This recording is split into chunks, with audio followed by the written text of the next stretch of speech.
शांति। मुरली की तारीख है 7/2/2026।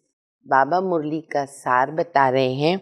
मीठे बच्चे, बुद्धि में स्थायी एक बाप की याद रहे तो यह भी अहो सौभाग्य। प्रश्न है, जिन बच्चों को सर्विस का शौक होगा उनकी निशानी क्या होगी? उत्तर है, वह मुख से ज्ञान सुनाने के बिगर रह नहीं सकते। वह रूहानी सेवा में अपनी हड्डी स्वाहा कर देंगे। लक्षण बता रहे बाबा।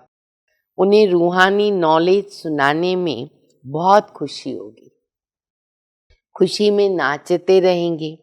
वह अपने से बड़ों का बहुत रिकॉर्ड रखेंगे और उनसे सीखते रहेंगे।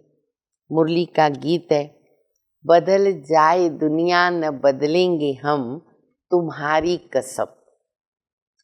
तो गीत के आधार पे बाबा बता रहे कि ये वायदे का गीत है। दुनिया बदल जाए हम नहीं बदलेंगे, ये वायदे का गीत है। तो दुनिया में क्या होता है, पति पत्नी बनते हैं ना, तो बाबा कहते आपस में वायदा करते हैं हम एक दो का साथ ही बन के रहेंगे, छोड़ेंगे नहीं। लेकिन फिर आगे जाके अगर आपस में नहीं बनती है तो कोई कोई छोड़ भी देते हैं। अब यहाँ तुम किन से वायदा करते हो? ईश्वर से वायदा करते हो, भगवान से वायदा करते हो। तो बाबा कहते हैं लेकिन यहाँ भी कोई कोई ऐसे बच्चे निकलते हैं जो फिर वो बाबा को छोड़ के चले जाते हैं। फिर बाबा कहते हैं कि देखो अभी तुम यहाँ बैठे थे, पहले योग चलता है, फिर बाबा आते हैं। तो बच्चों की बुद्धि में आता है बाबा अभी आए कि आए। मधुबन में ऐसे रहता है, जब साकार में बाबा थे ये तब की मुरली है। तो बाबा कहते ये अवस्था फिर सेंटर पर नहीं रहती है ना, क्योंकि सेंटर पे तो सुनाने वाली टीचर बहन होती है। तो ये नहीं आएगा बाबा आए कि आए, बोलेंगे मुरली आई कि आई, अभी आएंगे मुरली सुनाएंगे बाबा की। फिर बाबा ने भक्ति मार्ग का भी मिसाल दिया। गुरु के पास जाते हैं, गुरु जी भी आएगा, लेकिन कंटिन्यू गुरु की याद नहीं रहती है। किसको पति की याद आएगी, किसको संबंधी की याद आएगी, बुद्धि दौड़ती रहती है। ऐसे यहाँ पर भी कोई सिर्फ एक शिव बाबा की याद रहे ऐसा नहीं है, इधर उधर के ख्यालात भी चलते रहते हैं। तुम ईश्वर की गोद में बैठे हो। हाँ, कोई ऐसे बच्चे हैं जो सेवा के प्लान भी सोचते होंगे, ऐसा चित्र बनाएं, ऐसा चित्र के अंदर लिखें। लेकिन बाबा कहते जो अच्छे बच्चे समझदार हैं ना, उनकी बुद्धि में यही रहेगा कि अभी तो केवल हमको बाबा से मुरली सुननी है। वो भी वो संकल्प नहीं करेंगे, केवल सुनने का संकल्प करेंगे। फिर बाबा बता रहे हैं कि धारणा भी तो सबको नंबरवार होती है।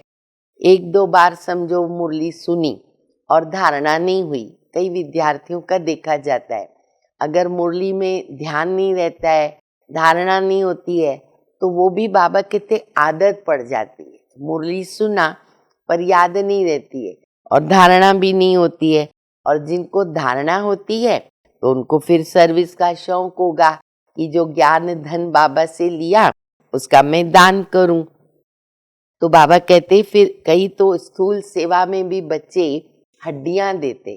दधीच ऋषि का गायन है ना, हड्डी हड्डी देनी है, सबको राजी करते हैं, वो भी एक सब्जेक्ट है। तो बाबा कहते सर्विस का शौक रखने वाले जो होते हैं ना, वो मुख से बोले बिना रह नहीं सकते। कोई आएगा तो उनको ज्ञान सुनाएंगे।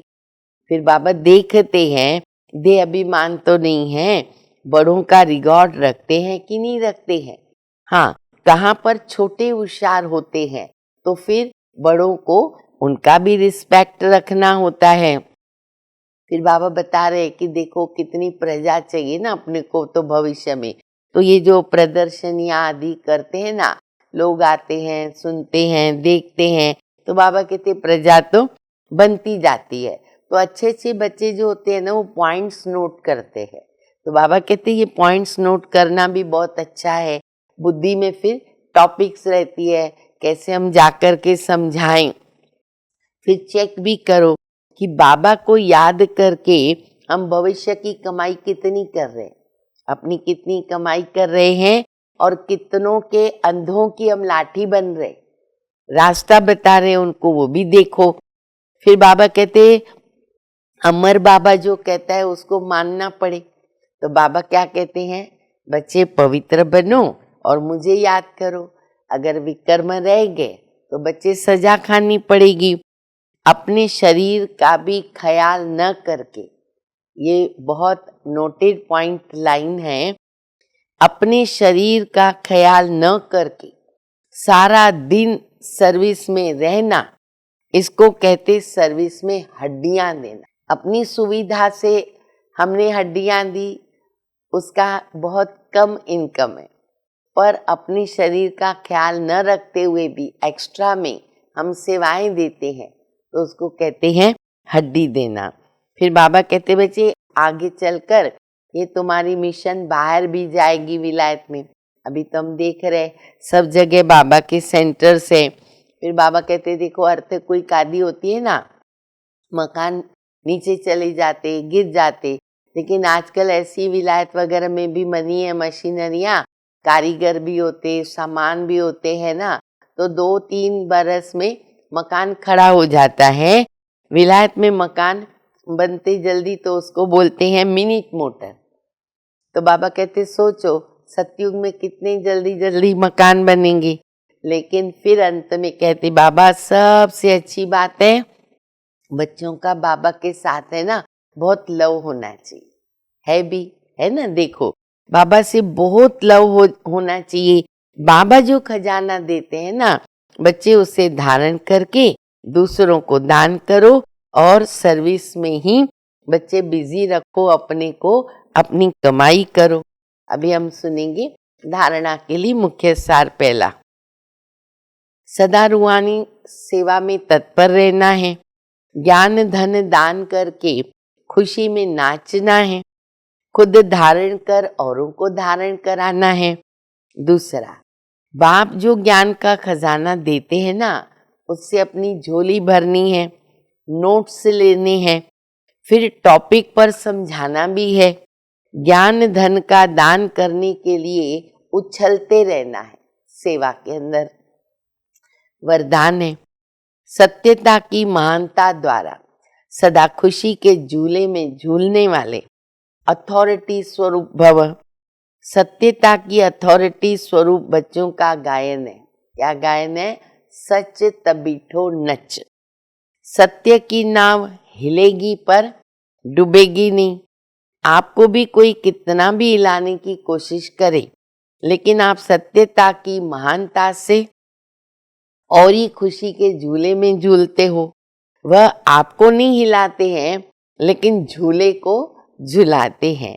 ये हिलाना नहीं लेकिन झुलाना है। कितनी अच्छी बात बाबा बता रहे, इसीलिए आप उन्हें धन्यवाद दो। झुला रहे ना, धन्यवाद दो कि आप झुलाओ और हम बाबा के साथ झूलेंगे। वाह भाई वाह।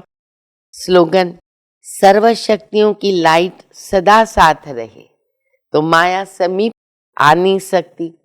अव्यक्त इशारा, एकता विश्वास की विशेषता द्वारा सफलता संपन्न बनो।